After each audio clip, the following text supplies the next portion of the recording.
Livro de Jó, capítulo 31. Jó havia lembrado do que foi. Havia descrito o que é agora.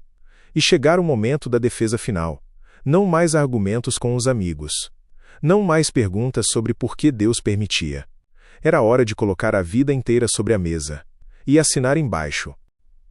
Jó começou pelos olhos, o primeiro ponto de entrada do pecado. Eu jurei que os meus olhos nunca haveriam de cobiçar uma virgem. Se eu tivesse quebrado o juramento, que recompensa Deus me daria? Pois Deus manda a infelicidade e a desgraça para aqueles que só fazem o mal.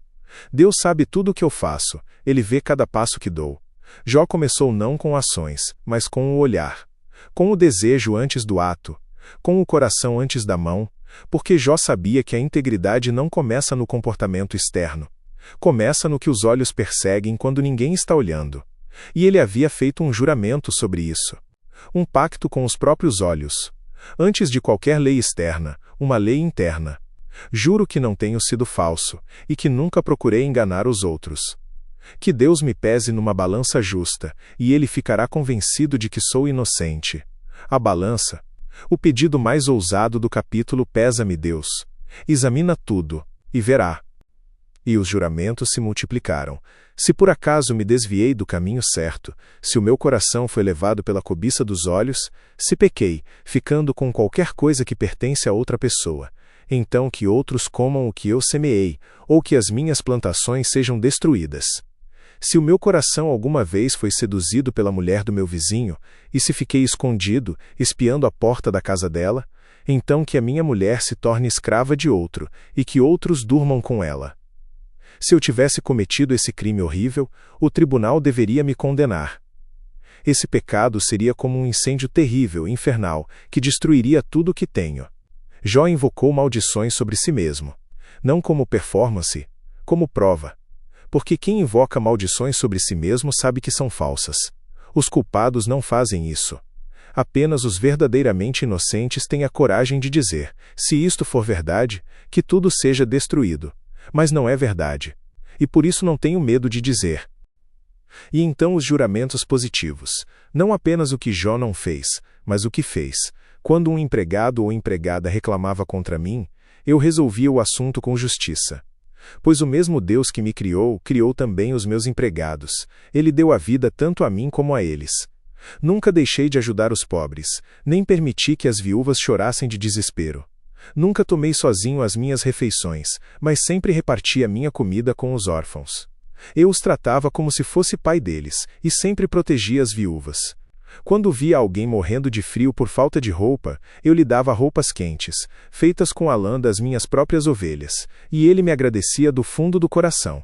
Se alguma vez fui violento com um órfão, então que os meus braços sejam quebrados, que sejam arrancados dos meus ombros. Eu nunca faria nenhuma dessas coisas, pois tenho pavor do castigo de Deus, e não poderia enfrentar a sua presença gloriosa. A resposta viva a cada acusação de Elifaz. Você disse que explorei os pobres, aqui está o que realmente fiz. Você disse que ignorei viúvas, aqui está a verdade. Você disse que maltratei órfãos, aqui está meu braço, pronto para ser arrancado se for verdade. E então os juramentos sobre adoração, jamais confiei no ouro, ele nunca foi a base da minha segurança. Nunca me orgulhei de ter muitas riquezas, nem de ganhar muito dinheiro. Tenho visto o sol brilhar e a lua caminhar em toda a sua beleza, porém nunca os adorei nem em segredo, e não lhes atirei beijos com a mão. Se tivesse cometido esse terrível pecado, eu teria sido infiel a Deus que está lá em cima, e o tribunal deveria me condenar. O ouro como segurança, jamais. O sol e a lua como objetos de adoração, jamais, nem em segredo, nem o beijo da mão lançado ao astro brilhante.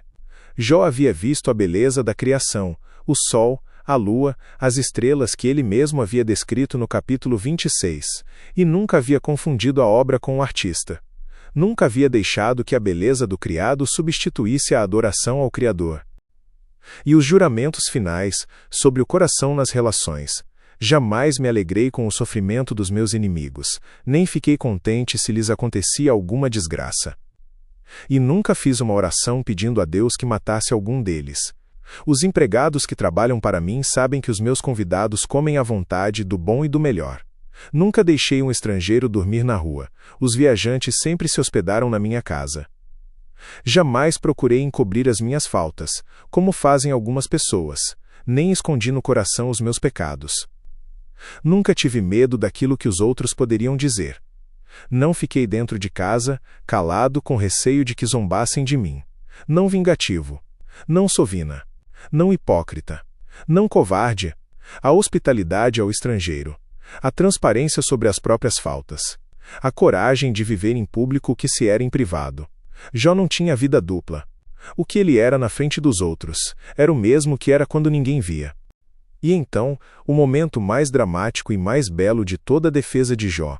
Como gostaria que alguém me ouvisse. Aqui eu termino e assino a minha defesa. Que o Todo-Poderoso me responda. Que o meu adversário escreva a acusação.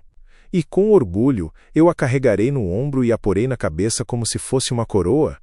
Darei conta a Deus de todos os meus atos, e na presença dele ficarei de cabeça erguida. Uma coroa.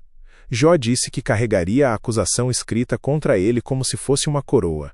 Porque estava certo de que a acusação seria vazia.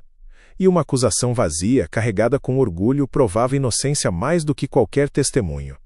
Darei conta a Deus de todos os meus atos, e na presença dele ficarei de cabeça erguida. Não de joelhos com vergonha, de cabeça erguida. E então os juramentos finais sobre a terra. As minhas terras nunca choraram, nem gritaram ao céu contra mim. Se não estou dizendo a verdade, então que nas minhas terras cresçam espinhos em vez de trigo, e mato em vez de cevada. Aqui terminam as palavras de Jó. Aqui terminam as palavras de Jó. 6 palavras, o ponto final mais carregado da literatura. Jó havia falado, havia descrito o passado glorioso, o presente devastado, a defesa completa. Havia feito juramentos sobre os olhos, o coração, as mãos, as relações, a riqueza, a adoração, a hospitalidade, a transparência, a terra.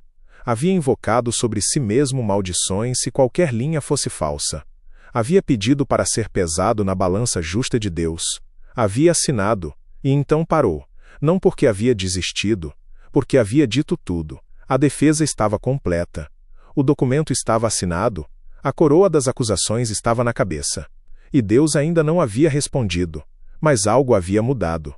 Porque quando um homem coloca a vida inteira sobre a mesa, olhos, coração, mãos, riqueza, adoração, hospitalidade, terra, e diz, pesa tudo Deus. Essa não é a oração de um culpado. É a oração de alguém que viveu de acordo com o que disse.